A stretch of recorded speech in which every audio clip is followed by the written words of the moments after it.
Today, we shall reflect on the life of St Anselm.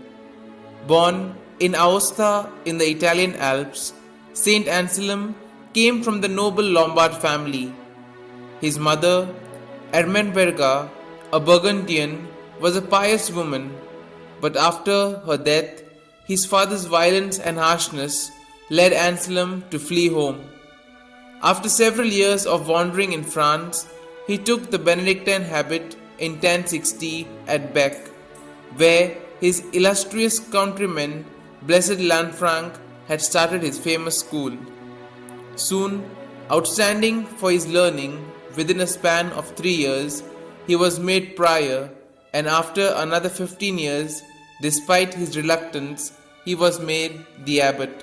While at Bec, he wrote his well-known philosophical and theological works, the Monologium and the Proslogium, with the ontological argument for the existence of God.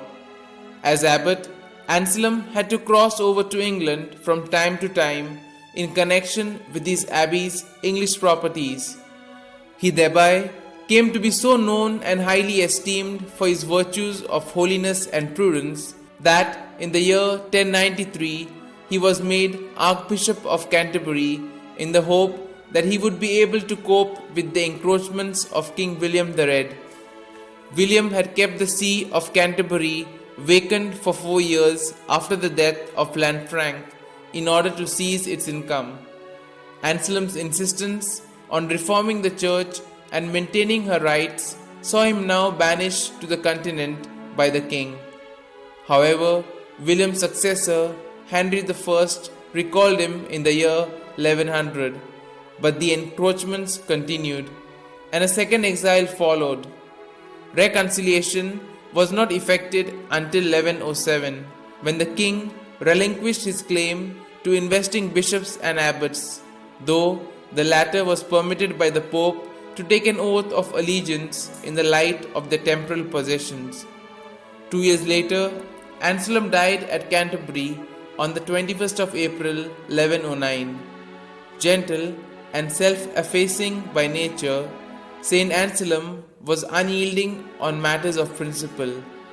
A man of fearless zeal, he strongly denounced the slave trade and staunchly defended the filioque, a doctrine that indicated matter of faculty that the Holy Spirit proceeded from the Father and the Son.